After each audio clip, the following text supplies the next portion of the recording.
It's a pleasure. It's a pleasure being part of this meeting. I don't know if you can hear me. Yeah, I can hear you, sir. Okay. So I don't know how many of us are live now on this session. I'll just love a brief introduction so that I will know the people I'm talking to, and then we'll just get rolling. So I don't know if that's okay.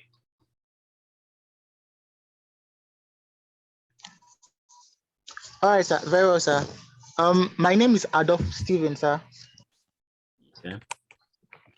All right. Please, the next person can lecture. Okay, my name is Michael. Okay, Michael.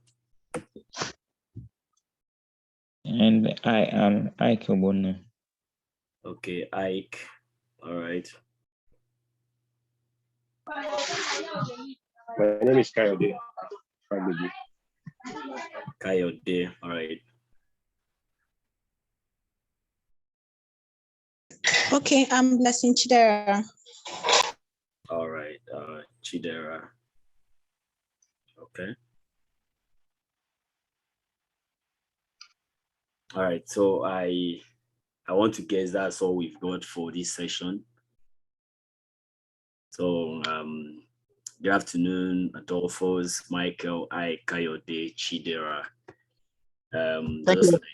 Just like Adolphus introduced me, my name is Bassey, Ibiatisuho. I'm a journalist. I'm a news editor, currently with the Mix FM in Uyo.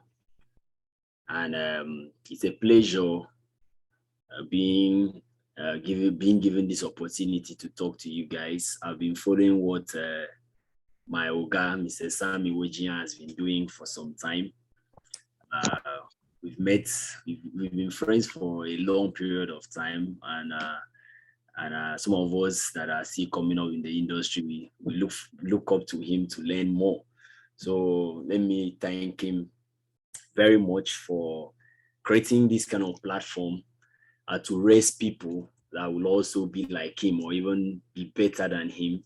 So I pray that at the end of the day, all of you guys that are in this training will create a niche for yourself in the broadcasting world or journalism world or whichever aspects of your trainings you have been part of. So having said that, very quickly, because I know everyone is busy these days. I am in the office. I am sure most of you have one or two things that you're also doing that may, take your time. So I'll just go straight into what we've got to talk about today. Adolfo was trying to talk about, I've got over 12 years of journalism practice, and I've also been into sports. And in those two areas, by the grace of God, I've been able to cover events within the country and outside the country by the grace of God. And so I am currently heading a news department, a newsroom, and I know what it means trying to get my reporters to generate stories, compelling stories, not just generating stories, ideas, but generating compelling story ideas that will stand you out as a journalist or will stand your platform out as a journalist. And so whenever I have opportunity to talk to journalists, especially the up and coming ones, I always like to spend time talking about it. So I'm happy that this topic was approved for me to talk to you guys, maybe the next 1 hour. That's generating compelling development news ideas, generating compelling development news ideas. And so I will try to see how to break this down. You're talking about generating, of course, that's simple enough to know, trying to create, trying to come up with something. I'm talking about compelling. I think that's where I have interest. The word compelling and development. compelling, and development, because anyone can generate a news idea, but it's only few that can generate a compelling news idea. Anyone can generate a news idea, but it's only few that will generate a development-based news idea. I'm going to break all of those down in this very session. So again, my topic is generating compelling development news ideas. And of course, what is news? News can be whatever anybody. In fact, the definition of news can be as many as the scholars of communication. They all and can also have their own definition of what news is all about. The news can be what the editor says. News can be something novel. News can be something closer to your people. News can be something new that has never happened before. News can be almost everything, you know. Nobody has actually pinpoint a one-for-all definition of what news is, but I'm sure as communication students or graduates, every one of us, you have a fair knowledge of what news is all about. So when you're talking about developing news ideas, you know, sometimes you watch, I'll make references to some of the, you know, big media houses we look up to. Sometimes you watch or listen to news on CNN, on BBC, on some of the big stations that you're talking about, maybe Channels Television, maybe Arise, maybe TVC, or any of those ones that you know, you pay attention listening to or watching, and you realize, you see how a journalist gets a story, and then you're like, wow, how did he or how did she manage to get news out of this particular situation that everyone was just passing? And this particular reporter now became the person that has gone to bring out a very compelling idea, which is what every journalist should be focusing on to see how he or she can get.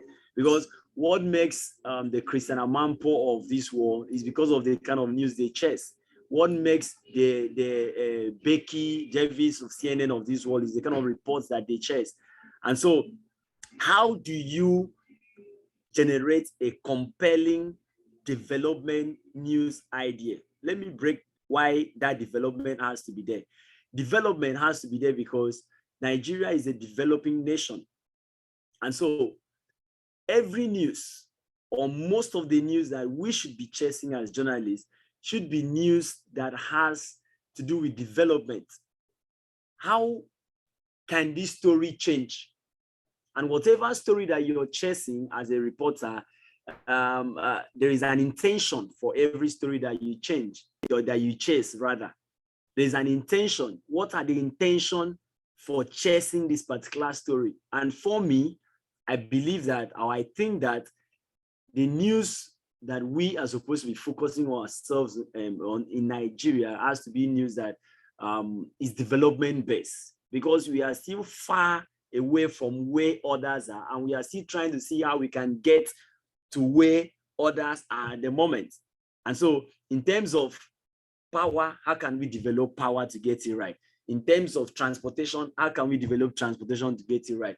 In terms of security, how can we develop security to get it right? In terms of infrastructure, how can we develop infrastructure to get it right? So there's a whole lot of stories that has to do with development that has not been explored or are still being explored, and more should be explored for us to get to where we are supposed to be. And of course, compelling means a story that gets everyone's interest. A story that cuts across religion, cuts across gender, cuts across culture, cuts across even tradition, that anyone who sees or listens to this story or reads this story is forced. There's a compelling force on that person to either listen to the news to the end or read the reports to the end because of how compelling that report is. Are we still together? Are we still together? Yes, sir, we are, sir. Okay, so we have to look at ourselves as people who work in a creative industry. You know, sometimes when they're talking about creative industry, the news is most times excluded from that creative industry. We talk about the music, we talk about the arts and all of those things. But I think news is an art. And so if you're talking about creative industry, the creativity that we need, we should also include, even though it's not there in black and white, news writing and news reporting, because it takes a whole lot of creativity to come up with a story idea and then sit down to break down that idea and then plan on how you're going to chase that idea to the end. Even think of how you're going to, get the kind of questions that you want from the sources that you have penned down. So it takes a lot of creativity to come up with a compelling news idea. So it's a creative act for me.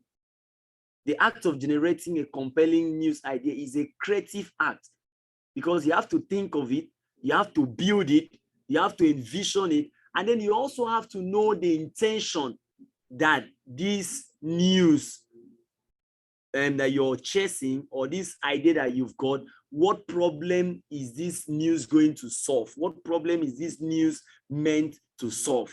And so that makes it creative, because it's not everyone who can actually sit down and be creative enough to think of, okay, how can I get a compelling story out of what is happening in the country right now, the election period? What angle of the stories has not been explored that I need to go inside and see how to do something out of it. So it's very, very creative that we think of that. Now, creating a compelling story is not far from our environment. It's not far from our environment. I'm going to be very practical, because I talk to my reporters or my staff or my workers on this same issue almost every time. That news is everywhere that we are. News, nobody can ever say, I don't have a news idea, I'm exhausted. News cannot be exhaustive, because every day things happen. Either things happen or things fail to happen. And so if things happen, they become news. If things fail to happen, they are also news. And so at every point in time, there is news everywhere. News is everywhere, but the difference is what we call having nose for news. 1,001 people walk past a particular situation and not identify that this thing is newsworthy, but someone else will walk past a situation and realize that this thing is novel. And so I need to let people know about it. And so news is everywhere that we are. But like they said in the scripture, that the harvest is much, but the laborers are few. And so we have lots of news scattered everywhere, but storytellers, news reporters, people who have the sense of what news is are very few.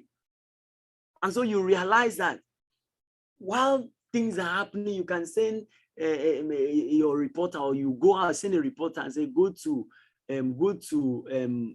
maybe Plaza, or go to a busy environment. Go and get me a news story from there. And the person goes there and stays there for 3 hours and can't get a news.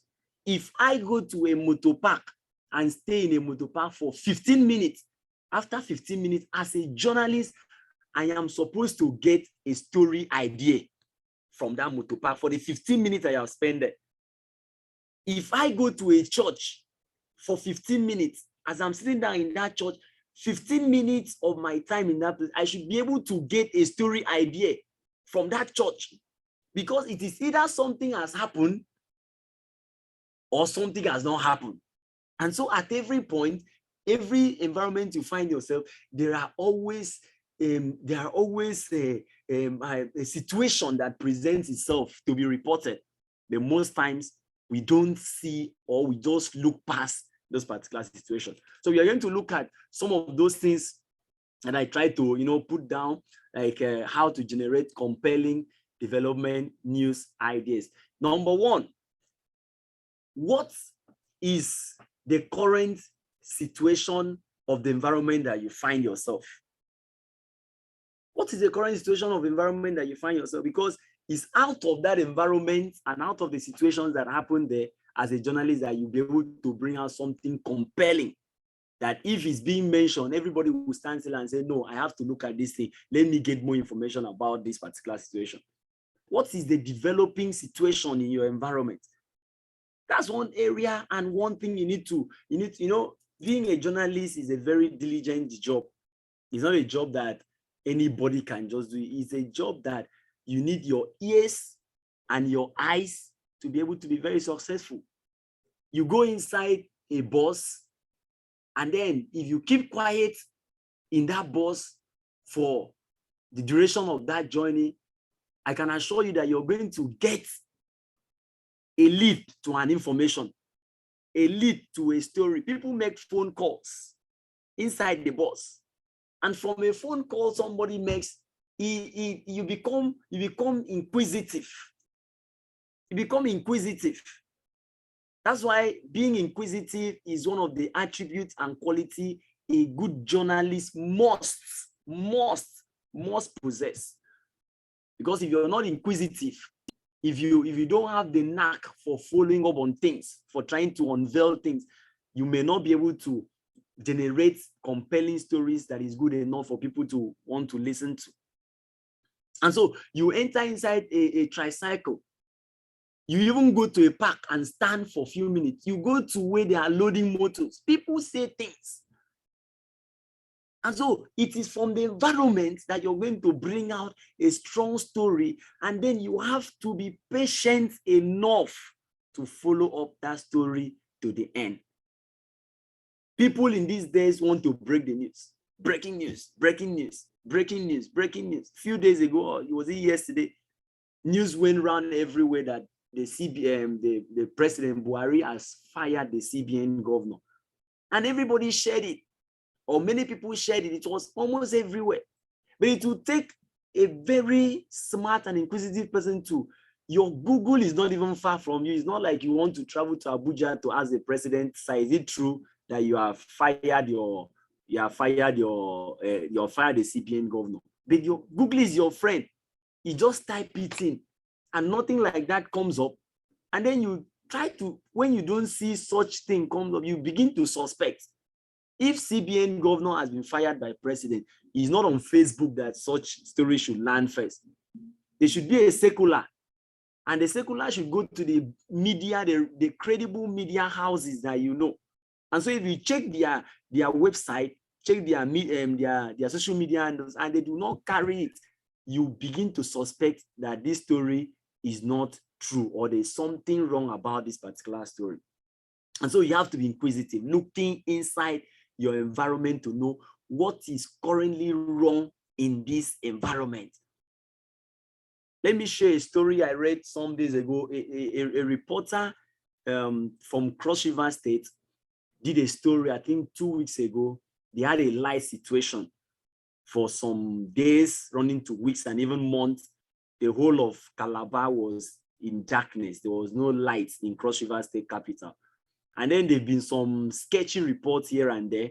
But one reporter came up with the headline and say, Day 53, Calabar in darkness. That story was very compelling, because even when I am not living in Cross River State, even when I'm not from Cross River State, or anybody that is not from Cross River State, by the time you see that caption, that for 53 days, Calabar has been in darkness, it's a compelling thing, because each and every one of us can relate to how frustrating it is for you to stay in your house for 3 days without electricity, without light, without power. And then people are there that have spent 53 days without power. Now, what is the implication of these 53 days of blackout on businesses? Number one, that's a news idea. Beautiful news idea. You go hit the street, meet the business workers. How is this affected, especially with the time where we are having hike in fuel prices? How are you surviving and managing for 53 days without electricity? And it forms a very beautiful news story to you, that when you do that news story, a man who has a business in Abuja, in Lagos, in Port Harcourt becomes interested immediately, because he wants to know how did that man survive? And if situation like this gets to Port Harcourt, how can I survive in that kind of situation? So you've been able to arrive at a compelling news idea because of the situation that happened around you. And so we always have to be down to earth, listen more, listen more, watch more, and then even speak less. Because the more you speak, the less you listen. But the more you allow people to speak, the more you listen, and then the more you get to hear things that are happening around. You may not know. Sometimes you're inside the bus and someone makes a call and say, hey, they've killed 3 people or 4 people in so village. And it's a phone call. It might be true, it might be rumor. But as a journalist, you want to explore and see if this is true, if this is not true. And then you become maybe the one that has gone there to do the news, and then you break it at the time where you should break it with all your facts and details inside that particular place. So I'm going to try to run us through some of how we can come up with those ideas, because every day reporters and their editors sometimes keep having clashes. How do we get stories? How do we chase this story? How do we come up with this story, this and that one? But for me, from the days I started reporting, I started with print, and so I have a background of both print journalism and broadcast journalism. And I used to tell people that for you to be a complete journalist, you must have that experience of working in a print and working for broadcast. Yes, you're both writing, but while you're writing for the print, for the eyes, for the in broadcast, you're writing for the ears. So newspapers reports might be longer, maybe like 7-10 paragraphs. But when you come to the broadcast, you may not need so much paragraphs of news. All that you need is have a voice, have a sound, a corresponding insert, a corresponding sound that will help you. But for you to be a complete journalist, you really have to try to see how you can be a print journalist, have an experience with the print, and then have an experience with broadcast. It will really balance you up and help you up to face up whatever you have done. So when I was still a reporter with editors working, I was working under editors, I used to have a jotter that I wrote there news ideas. I used to have a jotter that I wrote news ideas. I'm sure that jotter is still there after many years. And then at everywhere I go to, every time I'm out or I'm coming back, I'm just sitting down on my own, trying to reflect on things. Ideas pop up. And when ideas pop up, the first thing I used to do was to put down the ideas in writing. So you put down the ideas in writing. Are we still together? Are we still together? Yes, sir. Okay. Yes, sir. So you put down the ideas in writing, because the faintest pen, they say, is better than the brightest brain. So no matter how faint your pen is, if you can write down whatever you're doing, you'll be able to remember it or come back. Or you have to write it down so that you always go back and refer to it whenever you need it. So I used to put it down and then try to discuss with my editor. This is the story idea that I have. The good thing with discussing your story ideas with your editor is that your editor has more experience than you. And when it comes to experience, I used to tell people, when it comes to experience, you can't really buy it in the market, or you can't even get it because you've done masters, you've done PhD. Doing masters and doing PhD is very good, but experience is experience. If you don't have the experience on the job, whoever has the experience on the job better than you knows the job, because whatever you're taught in class, when I finished university, I got into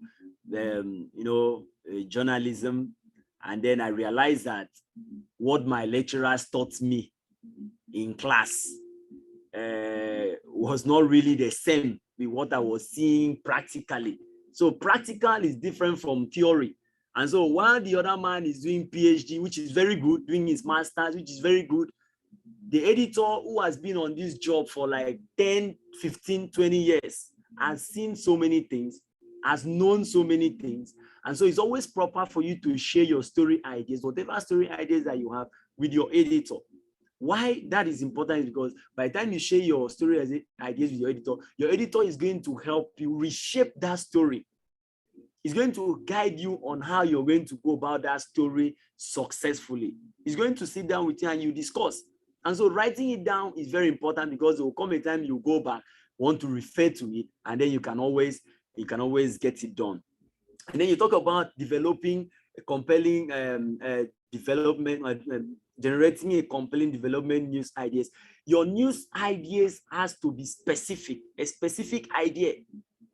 There's no point of you saying, you can't say I want to write, do a story on University of Port Harcourt or River State University of Science and Technology. You can't do a story on University of Port Harcourt. There has to be a specific thing that you want to get from University of Port Harcourt. Is either you want to do a story on welfare of students, you want to do a story on the research, how University of Port Harcourt is going about their research, or you want to do a story. There has to be a specific thing that you're doing, because if you want to say you're doing a story that covers the whole of University of Port Harcourt, I would tell you that is too broad and that's unfocused. And because it is too broad and unfocused, there is no way that will be compelling for anybody that sees that particular story. And so stories must be specific. Story ideas must be specific. It must be that you're trying to get across to something. And then the proposed ideas must also be relevant to the environment that you find yourself. The proposed ideas that it has to be relevant to the environment you find yourself. Sometimes my reporters come to me and say, sir, there is a rape case in Sokoto, and there's a rape case they saw on either watched on news or read it on net, a rape case in Sokoto, and they are trying to see how. I said you can localize that news and it becomes a news that is relevant to people in Akwa Ibom.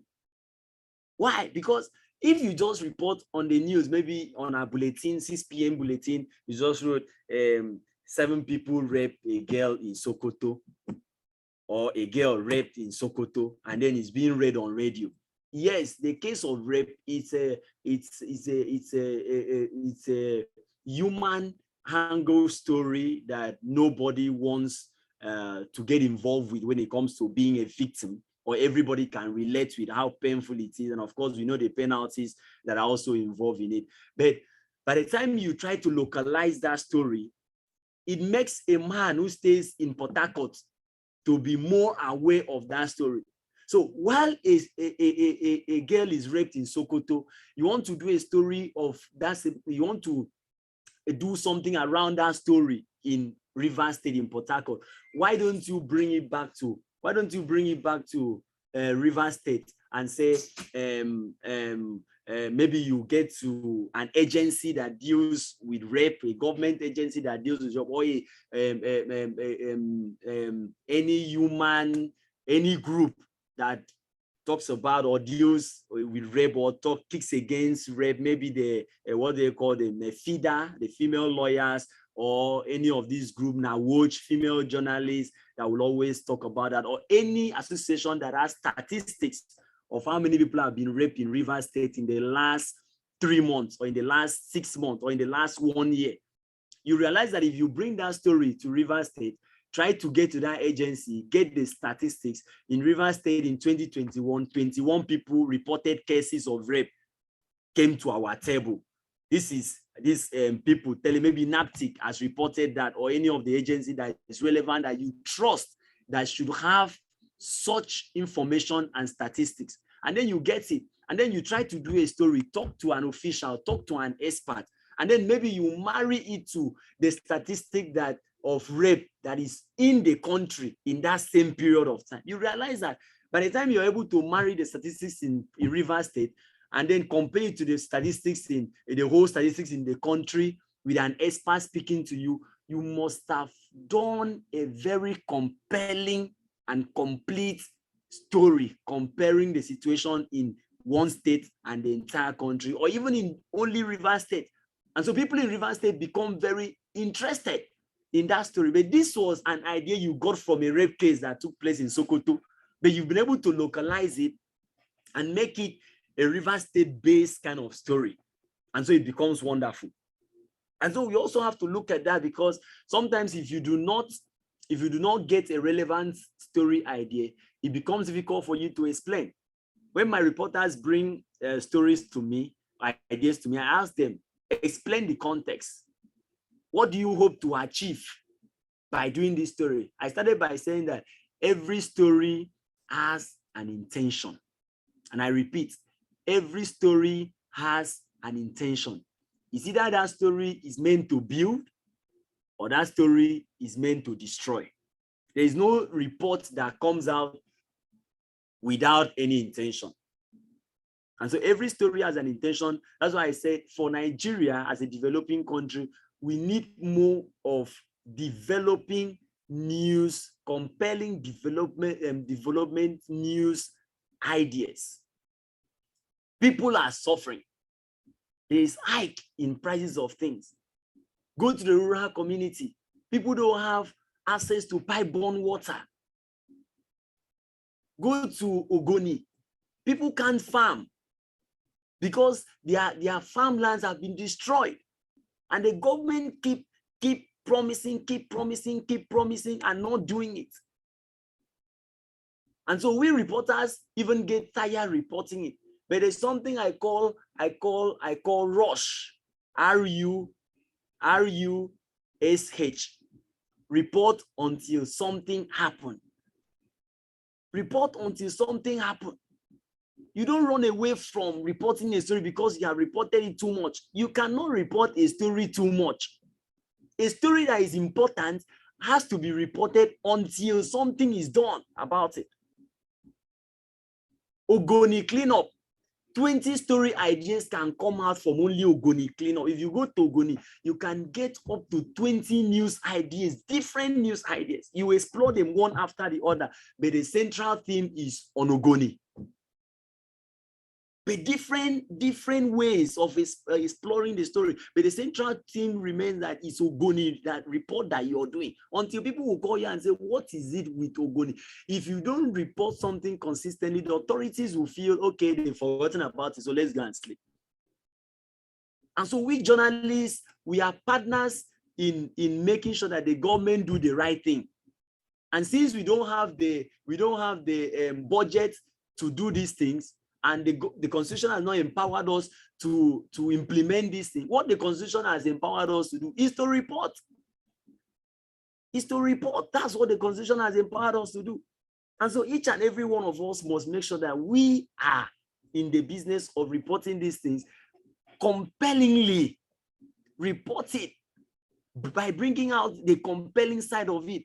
How people are suffering, how this thing is affecting. And let me also say that news has to do with the people. I'm sorry because I got this notice quite late. I know Sammy has been telling me to prepare. One of these days when I have time, I will actually take you guys on this. If not, I would have prepared a script that I can still get something maybe later on and send to Sammy. That's why I'm not really following a particular script, or I'm not following a particular write-up or maybe lesson that I actually prepared.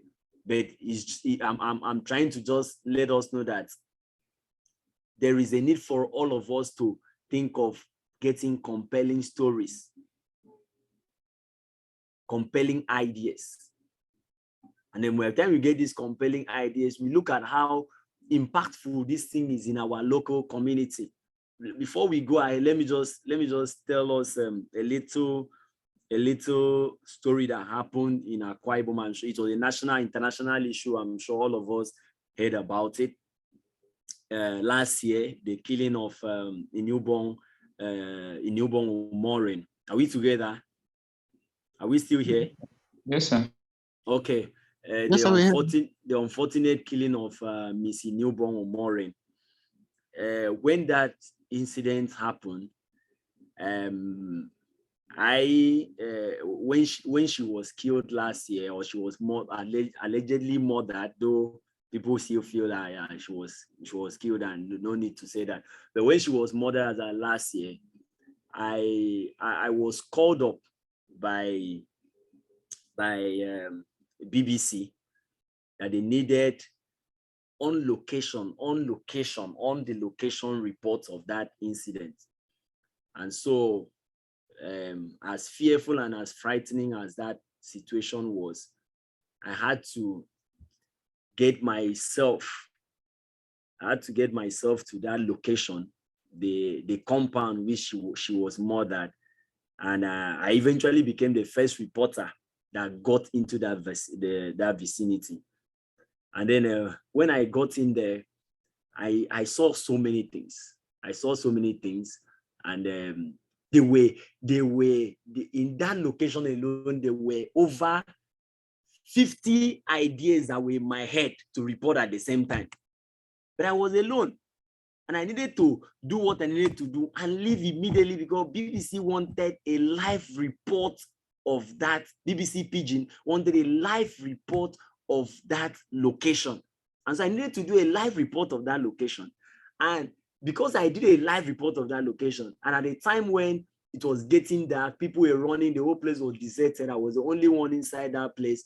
Yeah, the security concerns of having to be inside that place, I couldn't get order of the materials I would have gotten if I went on my own and didn't need to do a live report of that event. Why? Because I saw so many textbooks with so many names, but I didn't have the time to sit down and write down those names. Because if I had sat down to gather those books, write down those names, then take my time to do some of the things I did, I would have gotten an international report that would have stood out. But again, I still went for a purpose, and the purpose I went for, I actually did what I went to do. And so when different mediums started calling me, Reuters called me, this one called me, they needed me to tell them what I saw. Because immediately I did that live report, the police went to that place and then they cordoned off the place. Nobody entered again. So I was the only one who had the videos, who had the pictures, who had the live interaction with the villagers in that particular location of that incident. And so it became an issue. In fact, at some point, I had to switch off my phone because it was a problem. The police had issues with it. Why I went there, Commissioner of Police called a press conference and I addressed that, yeah, BBC reporter went to the place and did a report and all of those things. What am I trying to say? It was one of the things I did that I wish I had done better. This is journalism, and all of us are learning every day. I learn every day. We look for ways to learn every day. Now, what would I have done in that incident, in that situation?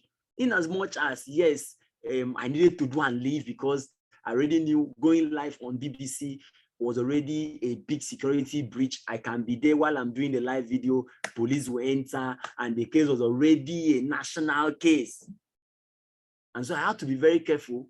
One, yes, I have to consider safety first. I have to also make sure that I stay in a safety position to do my report. But imagine if I had gotten the names of the people on those textbooks, some of which we don't know if they are alive or if they are not alive. And then I got pictures of some female sandals and female underwears and some of those things. So it would have needed a more careful situation or condition to get stories out of that place. Anything that you would have gotten out from that place would have been a very compelling story, because the whole country wanted to read, the whole country wanted to hear why a job seeker was murdered the way she was murdered. So what am I trying to say? Our eyes and our ears have to be on the ground. How is this thing affecting the local community? And you can imagine what happened after that particular incident. Other states of the federation started raising eyebrows on how safe it was for job seekers to go and go and seek job, female job seeker or any other job seeker, or even how dangerous it was for somebody to just call you, you need a job, okay, come to this place, and then you just get to that place. So it created a new kind of awareness. So that's a story that you can localize, because even till today, as we speak now, issues on female, on gender-based issues are still very important issues when it comes to how girls are treated in workplaces, how girls are treated in school environment, how girls are treated when they are going to seek for job. There are so many things that we have not reported. If even the female journalists themselves have not reported, it is unfortunate, because when you are in undergraduates, when I was in communication arts, we had more female than male. And then immediately we finished school, all those females, they are gone. Only, if I say only 2 or 3, or let me say 3, out of the number of girls we had in my class are practicing journalists today. The rest have gone into many other things. If you go to academia, you realize that men are still more than female in communication department. You come to the practice, journalism, male are more than female in practice. And the question is, where are the female undergraduates that were more than the male while we were learning journalism together? Most of them have gone into different things. I've seen my colleagues working in bank, seen my colleagues in civil service, I've seen my colleagues as business women. All of them have gone into everywhere. So who are the people who will report the gender-based violence the way it should be reported? Because if we have females in journalism, you would have had, many of them trying to report because they are actively involved in it, or they are affected in one way or the other. So issues of gender violence, mistreatment of the female folks is still a major situation that is compelling enough for people to want to listen to, compelling enough for people to want to pay attention to. So you have to make sure that you outline the possible stories and how you want to go about it. By the time you write a story, I want to do a story on how much is spent on PDP election, how much is spent on APC election, how much was the economic benefit of taking the national convention to Abuja. I watched a news story on Arise, on TVC. The last time, was it a PDP convention or an APC convention in Abuja at the Eagle Square? Now, every other station, channels and other big houses, they reported the results of that event. But do you know what a TVC journalist did? A TVC journalist reported how the environment of that, the economic impact that convention did to Abuja. And so our focus was not on who won the election or who won whatever they went to do. Our focus was the sellers around. How did this convention impact your business? The hotels, the business place around, the restaurants, how did this affect your businesses? And it was a good report, because we are in the era of the Sustainable Development Goals, what we call the SDGs. And in a few years, the SDG is going to come. They said it was, at some point, they said it was 2000, the year 2000, Millennium Development Goals. Before you know, they moved to the year 2020. Now we are talking about SDGs that by 2030. But even by 2030, I have all the development goals written down, which is going to be like the summary of what I'm going to tell you today. All the development goals. And if journalists can pay attention to the development goals as outlined even by the United Nations, you know that every of those goals are compelling topics or compelling subjects that every journalist should explore. And so it's on your phone. You can even Google it on your phone and say the SDGs, and all the goals will come out. And then you're going to be seeing, have I the Sustainable Development Goal, have I ever explored any of these goals in my reporting? Because each of these goals, there are 17 in number, each of these goals are applicable, especially to us in developing nation. And so if you're with your phone, I'll just like you to just Google the Sustainable Development Goals. I'm sure it's going to take you there, and you're going to see all the goals outlined right there. I'll just try to just take them one after the other so that you understand. Maybe after now, you're going to know that there are many things that many areas of human development that you have not explored in one way or the other. And so you look at the goal number one. The goal number one there says by 2030, there will be no poverty. There should be no poverty in, let's use Nigeria because Nigeria is a country. There should be no poverty in Nigeria by 2030. Now, the truth about it is that you and I know that even the Bible has confirmed that there will always be the poor ones among us. And so there will always be those that will be poor, no matter how the government or the entire world comes together to eradicate poverty. Poverty cannot be eradicated. Poverty can only be reduced.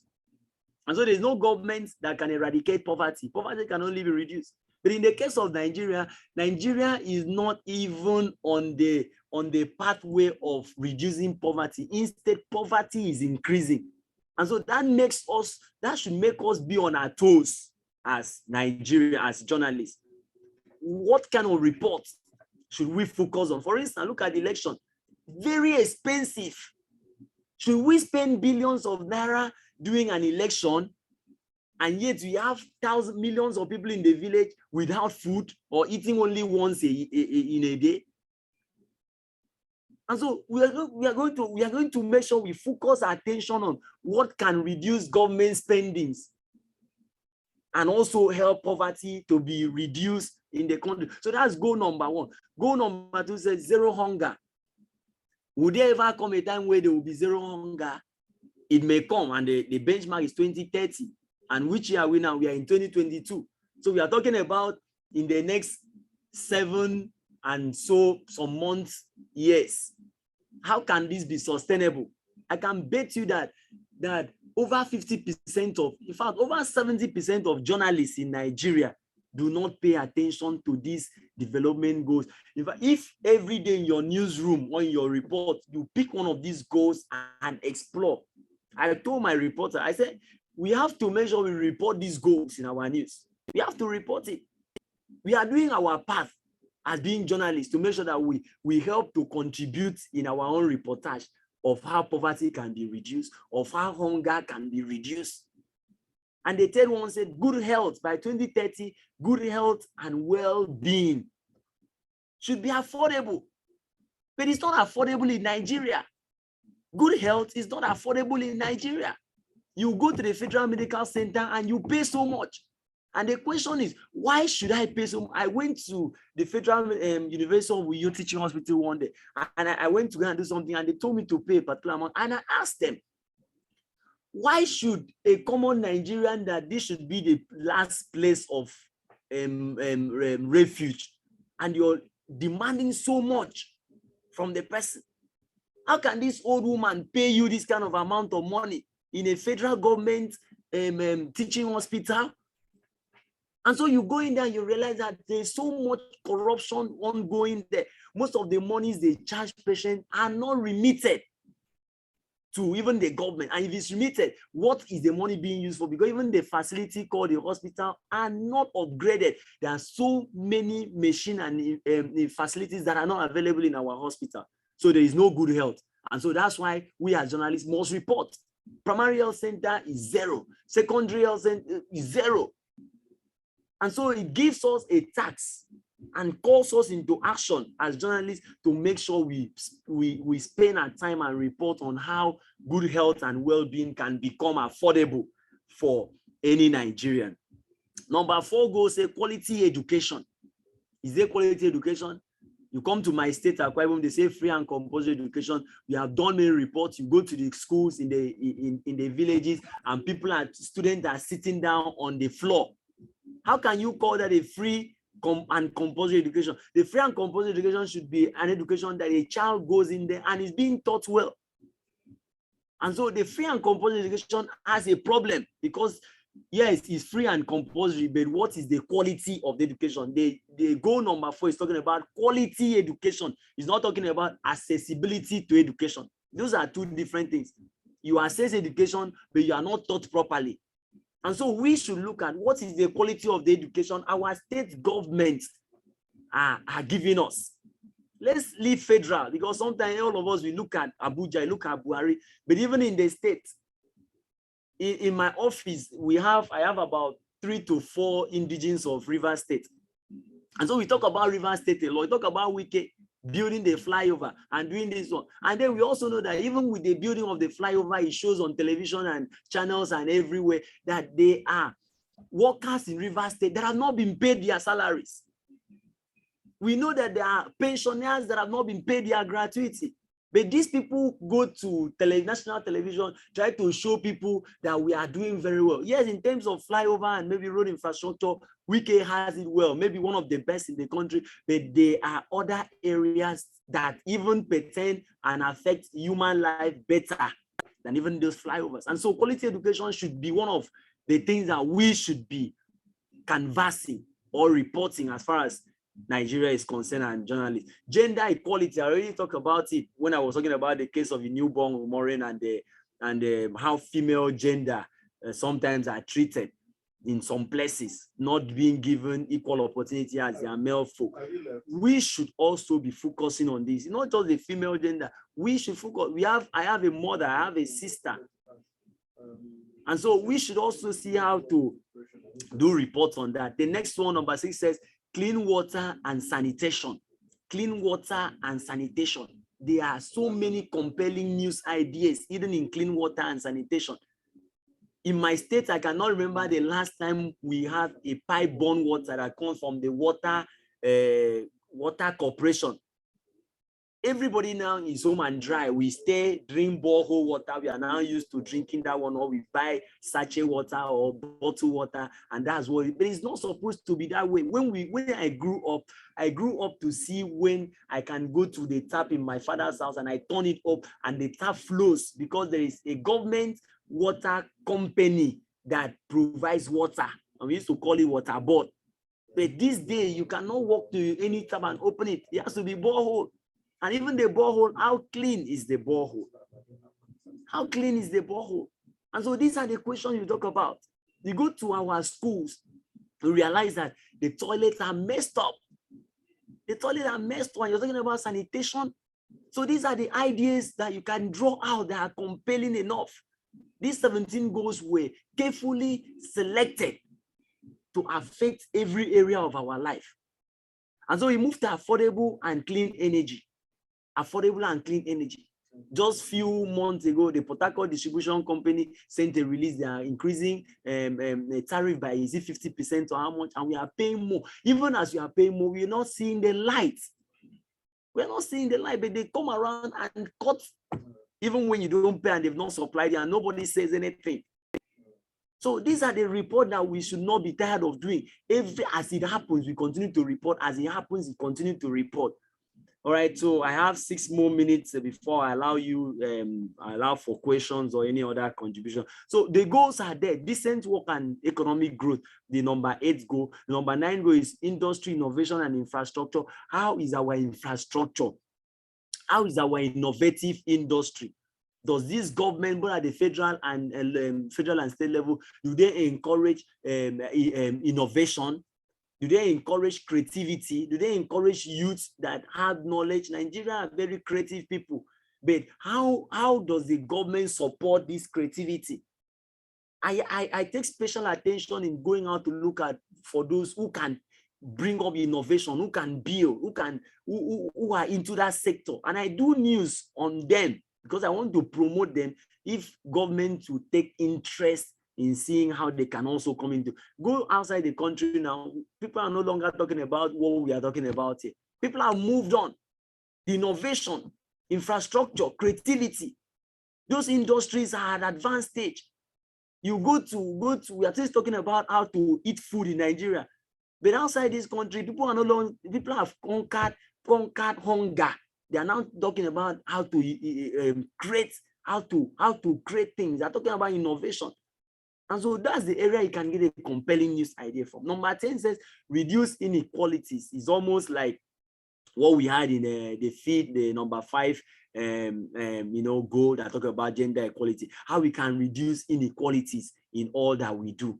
And then we talk about sustainable cities and communities. Number 11. Number 12 says responsible consumption and production. Number 13 talk about climate action. Climate change is a problem everywhere.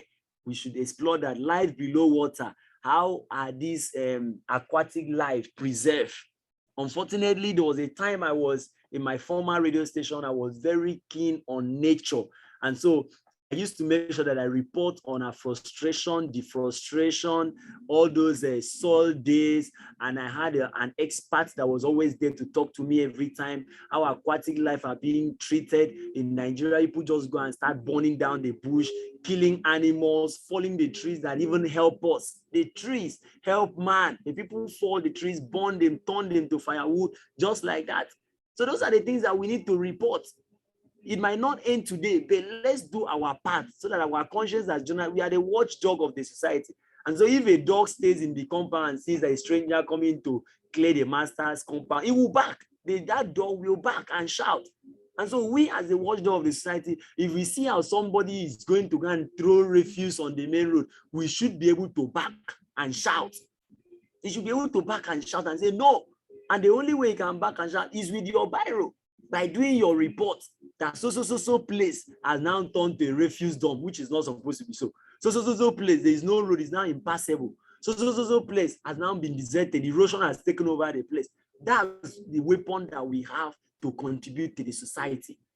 Life on land, aside from the aquatic life on land is the 15 goal. Then number 6 is peace, justice, and strong institutions. And that's one of the things that we're lacking in Nigeria. We do not have strong institutions. All the institutions, we're talking about corrupted. Just a few days ago, we're talking about the Accountant General of the Federation taking over 80-something billion naira. In your state, we're talking about the man, Rivers State, talking about the Accountant General who is being indicted for over 400-something billion naira, now being elected by PDP. As the flag bearer. So there is so much corruption, the institutions are faulty and different problems everywhere. The people who will bring this out are the journalists by compelling reports and compelling stories that we can get out. And the final goal says partnerships for the goals. Partnership for the goals. We all need to come together and share ideas. I belong to any training I go to, we create a WhatsApp group and then we share ideas. I share ideas both to journalists in Nigeria and outside Nigeria. Those are in Nigeria, in different states. If something happens in Sokoto, I have somebody I can just message and say, okay, give me full information on this. This is how we are able to, or I need that information. Maybe I want to compare the unemployment rate in the South region, the states in South region. I can Google, I can message someone in Port Harcourt, River State. Please, can you find out this figure for me from a government agency? I get from someone from Bayelsa, from Delta, from Akwa Ibom, Cross River State, and I try to do my analysis. So we all need to come together to do it, because you can't stand alone and effect these changes. You need to make sure that you do it. You do it and you do it right. It's not just writing a report. You need to write your report right. Your report is just like you. Your report bears your name, and as it bears your name, it is your identity. And so since it's your identity, that's what you are known for.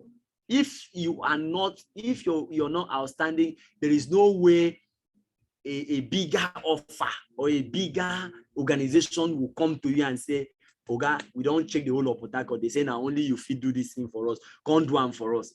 But when your report carries an identity that is compelling enough, if there's a time they need somebody in River State and say, okay, we need somebody from River State, who can you recommend? Somebody will recommend. Most of the jobs I have with agencies that are bigger, national, international agencies, if someone referred them to me, I'll just sit down, they call me and say, so person say we should call you, we need this report from Akwa Ibom. And because I am here, I am able to go and do that report. But if you are not able to get compelling stories at every time you send out your report, no, people will just take you for maybe you're just there.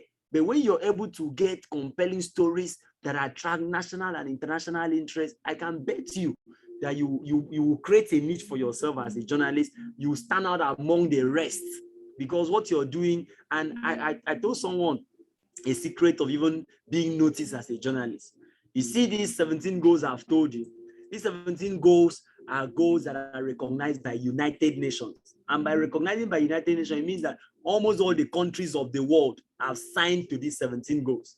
And so if you pay attention to any of these goals and report it relentlessly without being tired, do report on it, before long, you realize that a bigger platform and a bigger organization will come for you, because everybody is reporting politics now.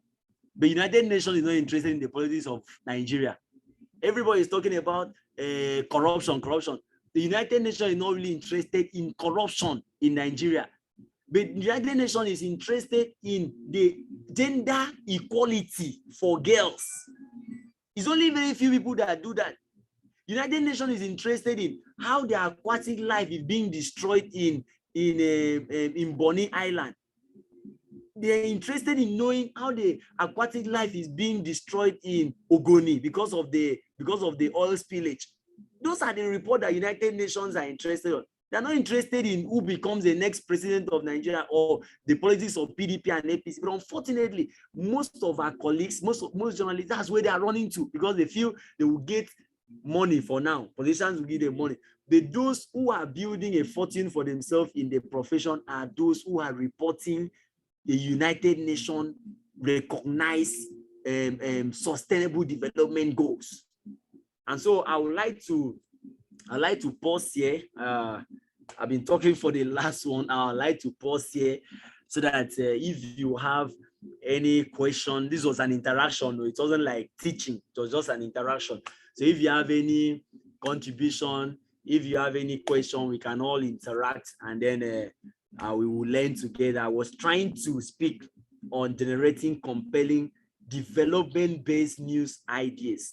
A compelling story that will make someone, stay on the story till the end.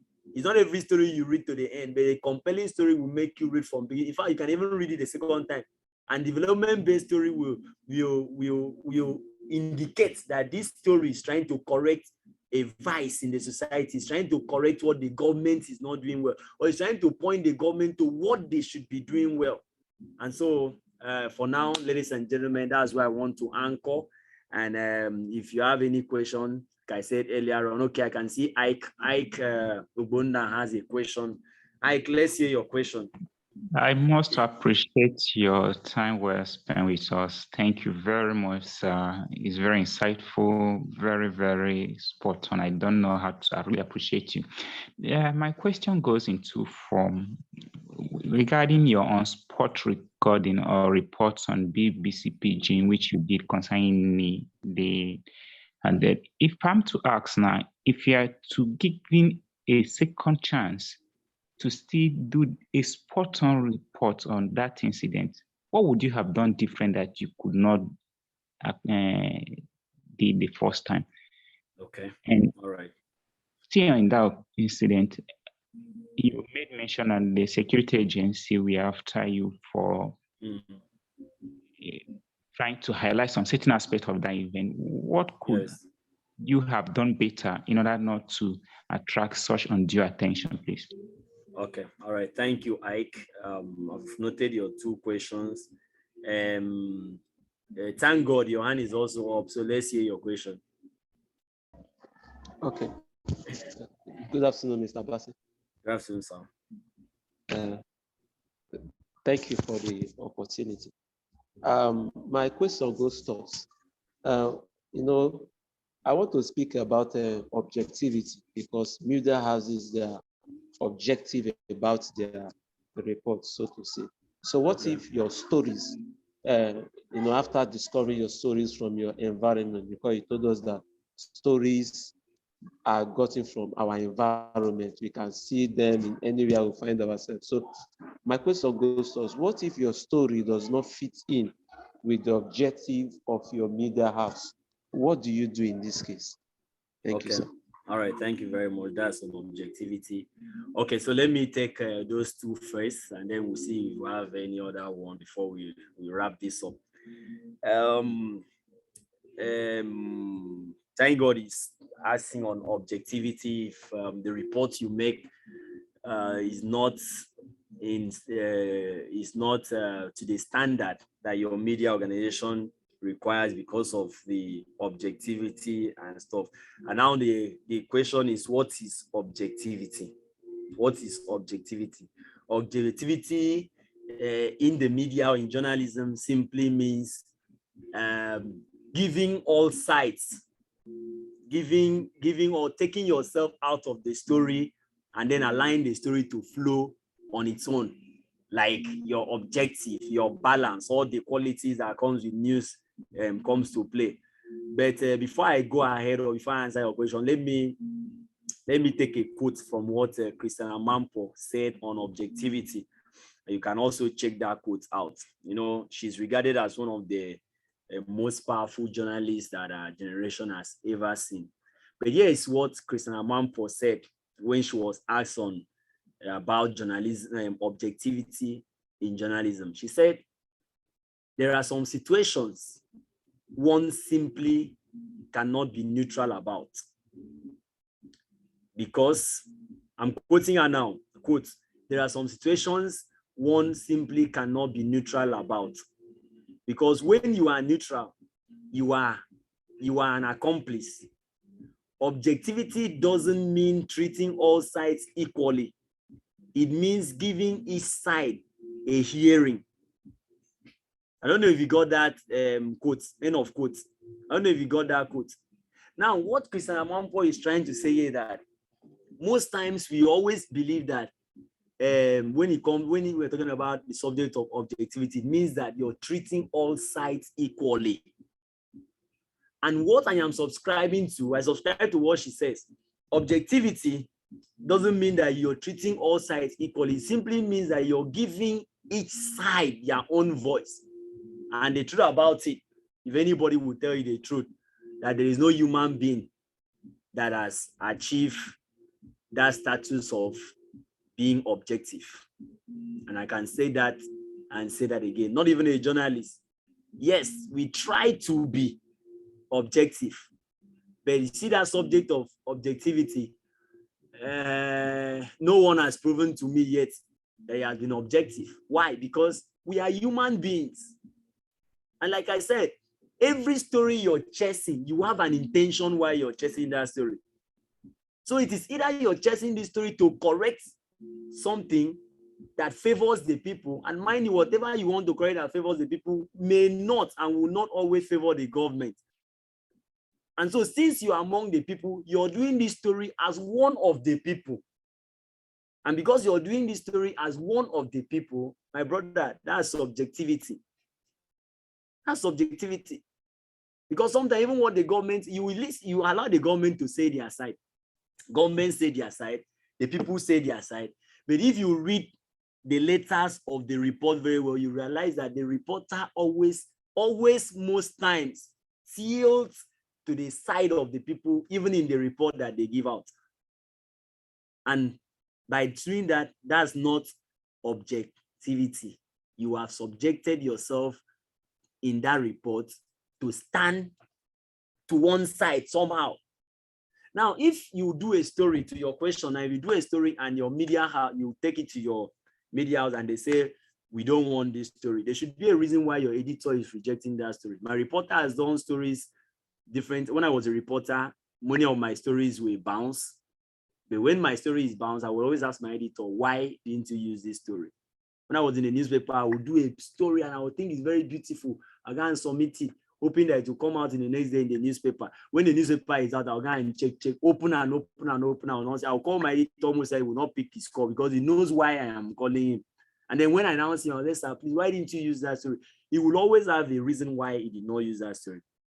So that's why I say, when I started, I said, what is news? News is what the editor says it is.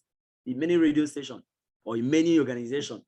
And so if you bring a story and your editor looks at the story and say, this story will not fly, he can either explain to you if he's a gentleman, explain to you why the story cannot fly. Or he can simply say the story cannot fly. So it's not in your place to be angry. It's in your place to try to know what kind of stories does my editor wants to fly, so that you don't spend your time and energy chasing stories that your editor will not permit to fly. And that's why I when I was talking about always showing your editor your news ideas, because like if you show your editor your news idea before you go exploring it, your editor is going to tell you, when you're doing this story, do it this way. When you're doing that story, do it that way. When you're doing this one, interview this person, don't interview this one. And so if you don't show him your news, you don't discuss your news ideas with him, and then you just go and do it, he has the authority as the editor, because he's the one that will be asked if anything goes wrong, to either tell you, I'm not using this story, or we can't use that story. But for me, if I tell my reporter I'm not using this story, I always explain the reason why I don't use that story. And so it might not really have anything to do with whether you're being objective enough. Yes, if you've not given all sides the voice, or maybe you went to go and interview protesters, people protesting against the government. Government has not paid us for 20 months, and you just went and reported that one and bring to me. I won't carry it. Why I will not carry it? Because these people say the government has not paid them for 20 months. What has the government said? So the government should be able to say, it's a lie. They say we've paid them, they are lying. And then you try to bring it together. While the protesters said the government has not paid them, government said they have paid them. And then you see where you anchor your story. And so always try to see how you give all sides a story. But if at the end of the day, your editor says, I'm not carrying the story, I think that's for the editor. He should be able to explain to you why he hasn't carried that story. So thank God, I hope I've been able to attempt your question right there. Yes, sir. Yes, sir. Okay. Thank you so much. Excuse me, sir. Please, can I add a follow-up question? Not to all right. Okay. No problem. Okay, please. Sir, you said, and I quote, every story have an intention, either to build or to destroy. Yes. So as a journalist, how do you navigate reporting stories that are to destroy? So is it ethical as a journalist to report stories that are to destroy? Thank you, sir. Okay, thank you. Now, stories are either build or the stories destroy. Now, the question is, do you want to report a story that destroys your city? I used to tell people there are some breaking stories that can break the state. And so you allow it first. There are some news stories that you've not yet gotten all sides of the story, and then you just run and go and report it. And it will cause a very big problem that you cannot reverse. And so in Nigeria, we've not yet come to that stage in our existence where we say, let's report everything. And that's why you even see, even the government tries to make sure that they reduce the access journalists have to what is happening in the Northwest, or in the Northeast, and even the Northwest. Because by putting on your television and every day they will tell you terrorists have attacked. Yeah, terrorists have actually attacked those places. Terrorists have attacked it. Terrorists have attacked that. Terrorists have attacked that. Terrorists have attacked that. Terrorists have attacked that. Those stories, in as much as they are okay, they're okay. But how does these stories actually build us as a nation? We're talking about development journalism now. Development journalism. There are many things that we can focus on that can actually help in developing the nation, instead of reporting down or trying to make sure that there's some media houses that is only things that are bad that is being reported.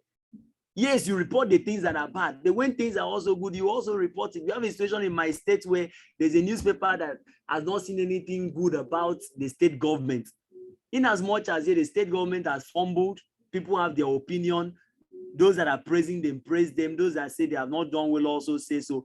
But when they have not done right, report they've not done right. When they have done right, report they have done right. Try to maintain that balance and not being on one side that you always bring down. Now, stories that you know, when I say story, every story has an intention. Any reporter that goes to write a story, is either writing a story to rubbish the government, or is actually writing the story so that the government will notice their fault and then pick up themselves. That's why they call it a useful criticism. Useful criticism. There are reports, someone can report there is a bomb blast in Borno State now, different reports on that bomb blast. You read, so I don't want to mention some newspapers. There's some newspapers you pick up, and from the headline of that newspaper, you realize that this one is out to bring down. He doesn't even want to hear anything. But they are the ones that will report the story the way the story is. Yes, terrorists have bombed a village in Borno State. They'll tell you why they are this. Some story will say, Buhari failed again, before they even start writing it. In as much as Buhari, to some people, they believe he has failed. But when you are doing a media report the story and take out yourself. Take out yourself in as much as you can. Don't put in your emotions. There are some newspapers in Nigeria that actually report with emotions, so much emotions. And so, in as much as your report has an intention, you should also not put in your emotions into that to make sure that you rubbish, just bring down everything and then scatter everything. That shouldn't be the intention. Our intention should be, yes, report that bomb blast has taken place in Borno State, because you're trying to draw the attention of the security agents to that place to see how to beef up that place next time so that there will be no bomb blast.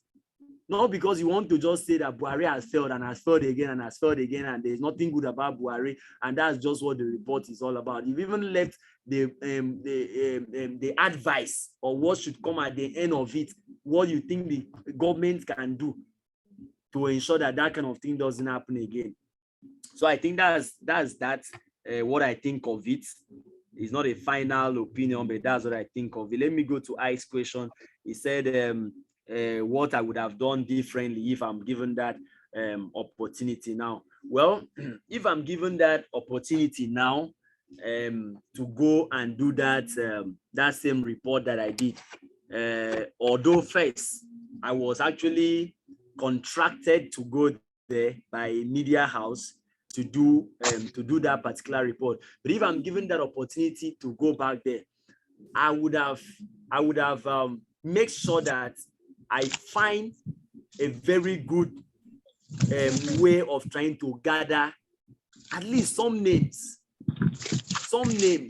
because some of the books that were in that place had the names of the school on it. I would have tried to find out, gather some names of those books, and then take down the names of the school, and then I would try to, after gathering them, not packing them away, because if you pack them away, that means you have actually tampered with evidence. That's what court will say, and you can actually be arrested for packing those things home. That means you help Frank Akpan to evacuate some of the victims or lead that the police would have used. But I would have tried to write down as fast as possible, write down some of the names I saw on those books, and then take down the names of those schools, and then I'll do a follow-up. It's not a report that I will rush. I won't rush about it, even if it takes me months, but I'll do a follow-up gradually, going to those schools to find out if this person, the name of this person, if the person is still in that school, and I'll try to find out why this book was in that building. If the person is missing, I'll now know, okay, if the person is missing, that means the person missed because probably that was the end point where that person was before the person missed. That's why his or her book is in that place.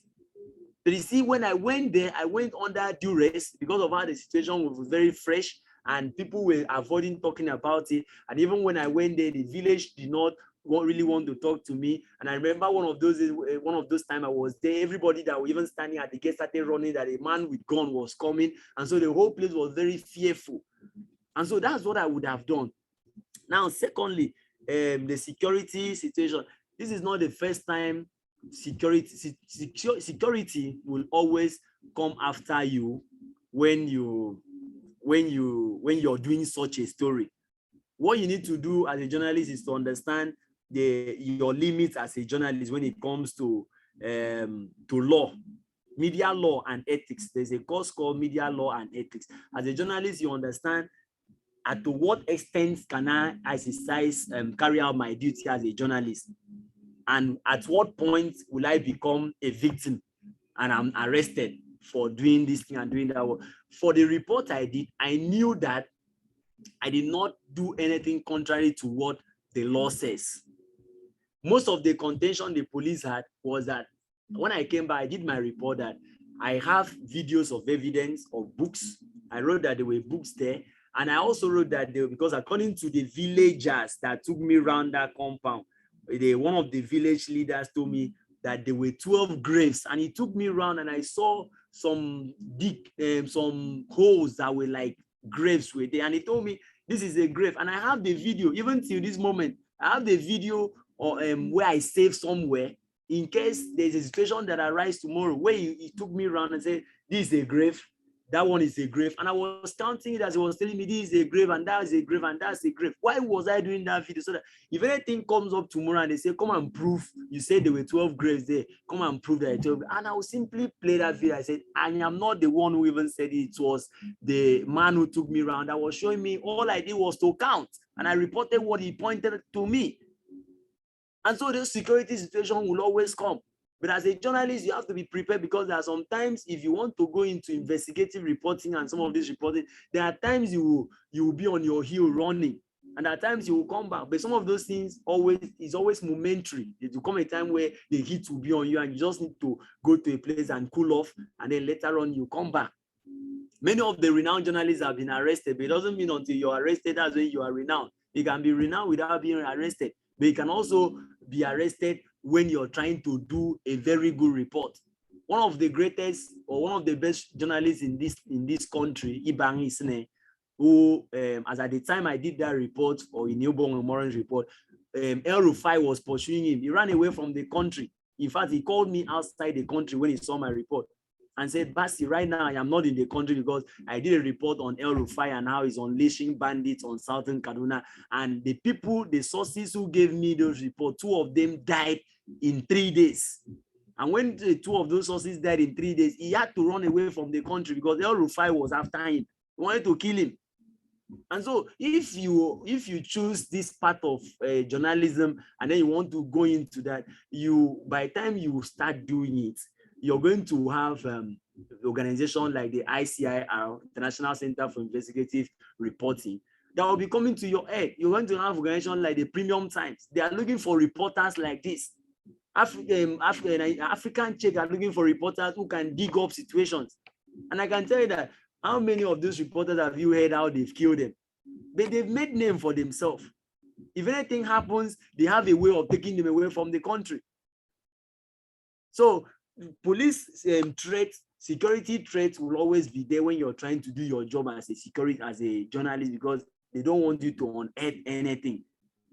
But I know the findings I made at Newborn Memorial, even today when I go to the court and sit down and they're talking about it, some lawyers still make reference to the very first report, because that was the very first report from that location. They still make reference to that place.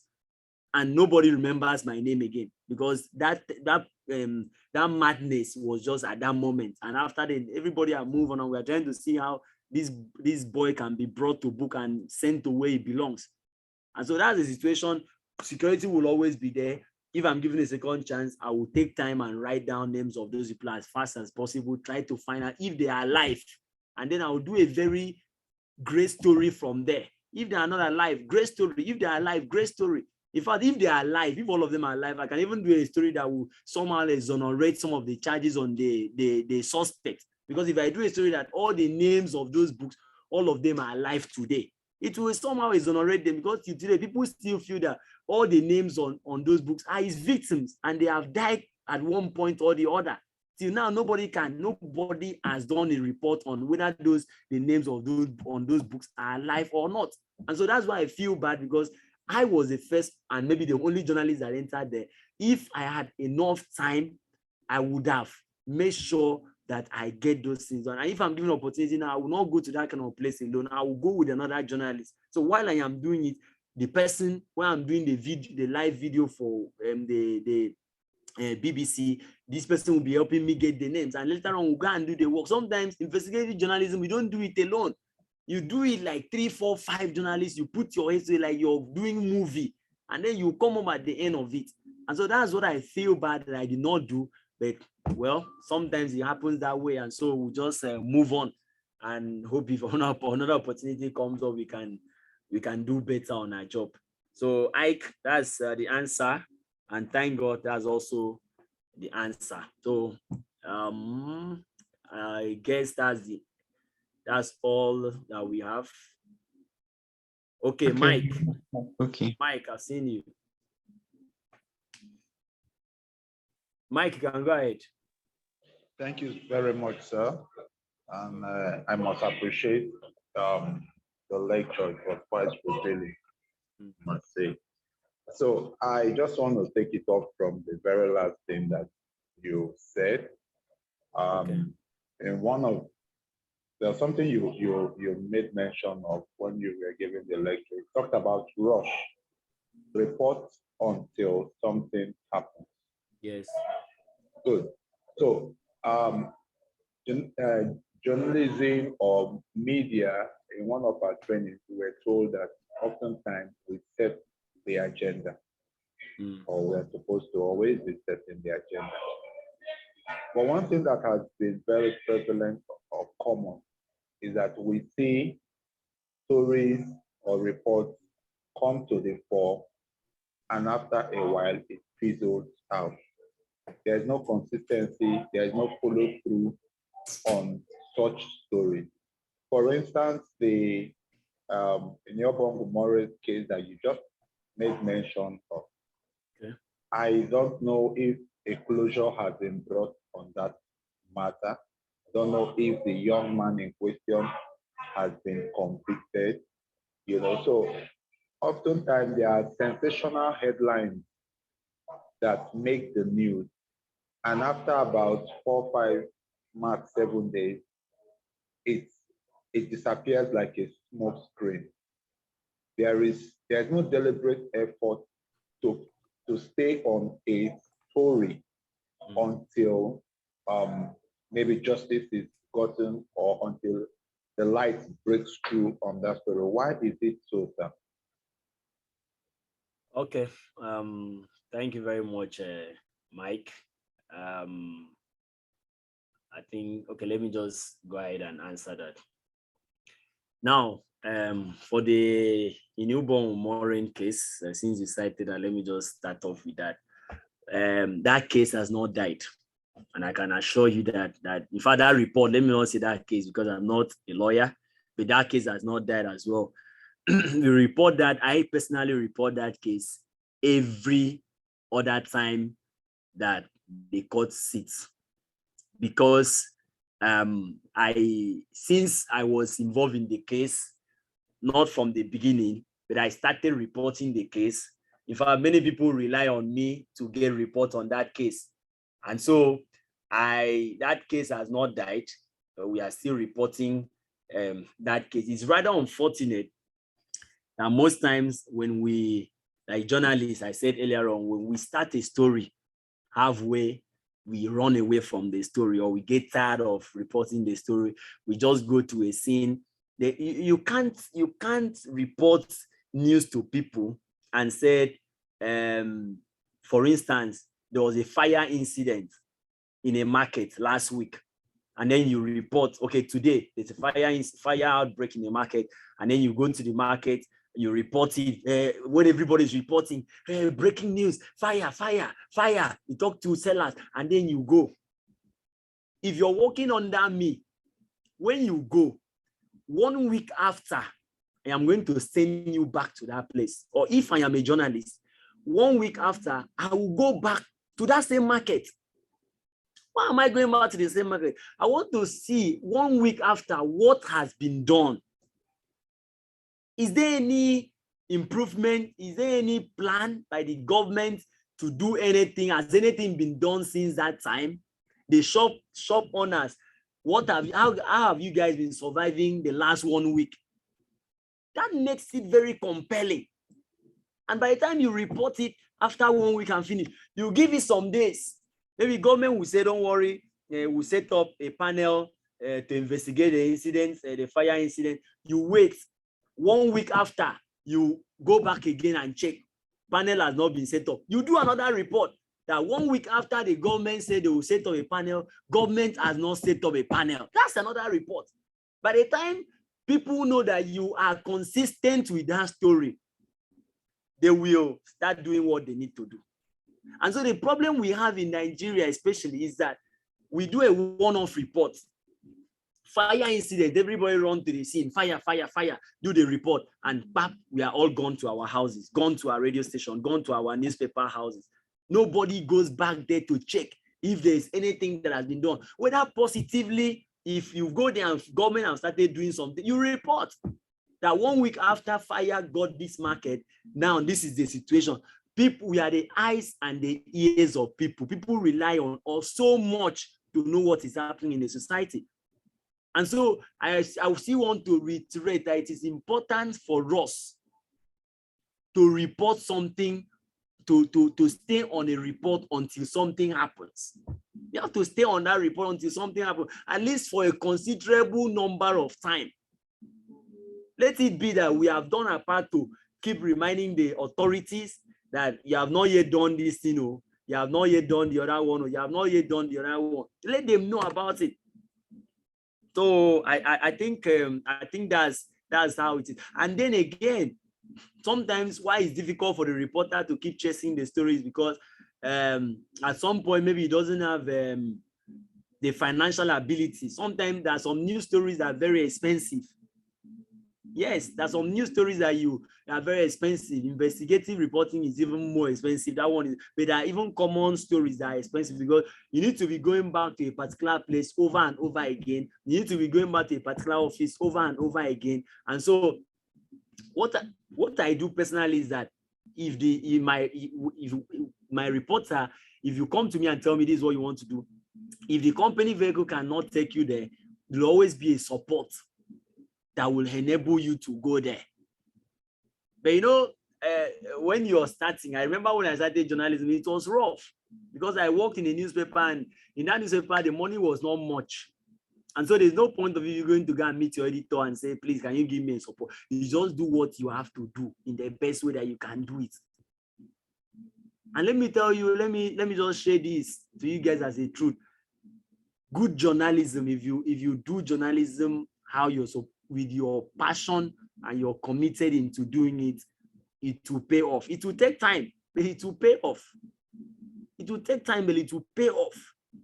I'm telling you, it will take time, but definitely it will pay off. Just do what you're doing. It will look like nobody's noticing it. There were times I used to, on my Twitter, I used to do early morning report. I'll just gather all the newspapers or the front page of newspaper, and I will be posting it. I will be posting it. Sometimes I'll just tweet it, tweet. I can tweet and I will not even have one like. Before you know, someday I just say, let me not tweet again. I just stop. When I stop tweeting, just one day, somebody messaged me and said, we have been waiting for the newspaper headline. We have not seen. Now, where come and give us newspaper headline. So in my mind, I was like, so these people have been, not one person, no, they were much. There were like 3, 4, 5 people that messaged me and say, we waited, we've not seen Akwa Ibom today. You have not updated us on what is happening in the state. In my mind, I was like, so these people used to see what I used to do and nobody will even like it. And then I now knew, okay, so there are people waking up in the morning and waiting on my page to read from what headline or what stories I'm about to drop. And I kept doing it. And so sometimes you do a report, you work as a journalist, you do this one, you look like nobody is noticing it. But I want to tell you that the moment you are, the word there, the underlying word there is the moment you are consistent, whatever you're consistent doing, people will notice it. When they know this is what you are known for, people will notice it. And so just stay consistent, try to follow up on stories till it reach the end or till it reach a conclusive end, and then you just say, okay, this is where we are. Like for this in Newborn Moran's case, I did a case. I did the case. The day I cannot go to court, my reporter must be there. We have it on alarm and on calendar, and we are on that case because I want to be on the day, the final day, that case will be decided. I'll say, yes, that I followed this case for 1 year or for 2 years. It's over 1 year now. We go to court every time. When the matter is brought up, we are there in court. I report it. Till now, the BBC people still depend on me for that story. And so whenever they cost it, I still send the story to them because I want to stay on that story till the day is finally decided and they say, okay, this man go to jail for so years, or this man, you're to be, let it be that I was there till the end. That's not the only story. There are other stories that I have it on my diary that I have to follow up until I get to where it is. So that's how you create a niche for yourself. That's why you become relevant, because we have many journalists, but only few are relevant and recognized. And so if you must be in the profession, you must be here to stand out, not here to belong like every other person. People must know your name. People must, when you enter an event, they will say, okay, Adolphus has come, or Kayode is here, or Mike is here, or Ike is here, or Tamara is there. People must know that this person has come. And so that's what it's all about, Mike. And I really hope that we'll be able to do this so that it will help all of us, and then we'll also stand out in this our profession. All right, thank you so very much. That's that. I really commend your boldness in trying to unearth this very story. I wish you success in the days ahead. Thank you, Mike. Thank you. I really appreciate it. All right, so ladies and gentlemen, I think this way we'll call it a wrap on today's session. It's been 1 hour and 37 minutes. So in the absence, Ike, you want to say something? No, I just want to appreciate you. Having you has been very insightful. Please, you ignited more passion for us in our hearts. If I'm to say, I believe I'm expressing the mind of most of us. You keep it up. And you made mention of a forum or a group where you shared your fellow journalists. Can we have access to your social handle so that we can reach out to you in due course and as well? Okay. My social media handle is almost my name. I don't have any other name.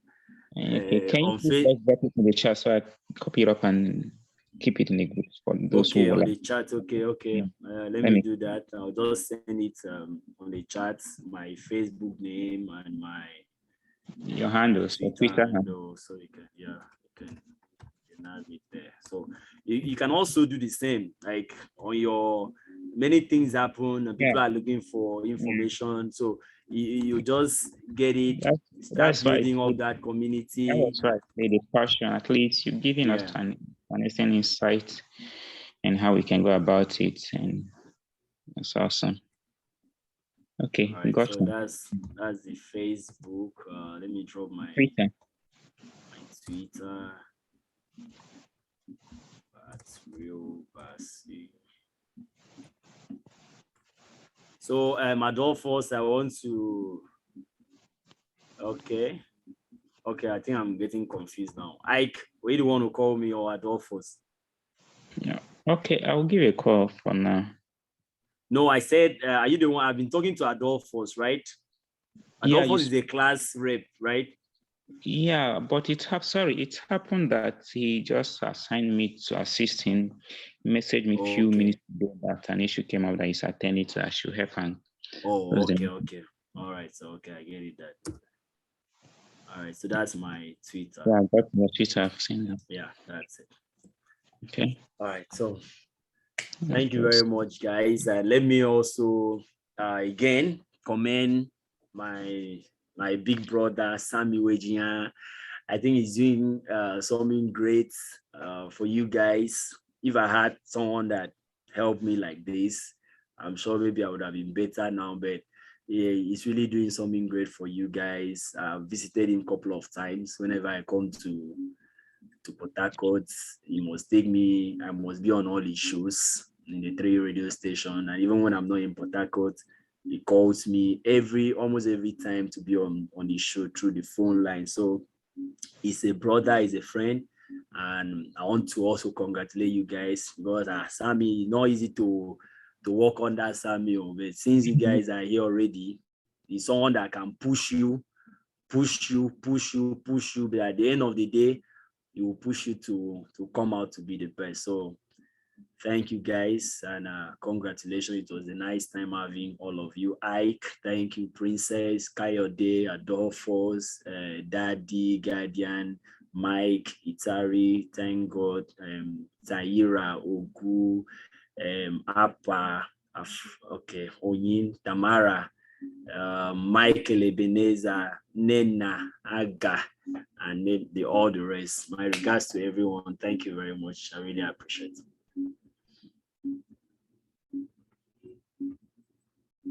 Thank you, sir, for the time. So I appreciate your time. Thank you very much. Right. Okay, thank you. Yeah, bye. All right, bye, guys. Okay, so guys, we know what is expected of us as the class comes to an end. For those of us who haven't try and make sure you submit your note to the group as required, and for sure we'll be looking up to having our note for the lesson. I think that's it for the day. We'll see you next time.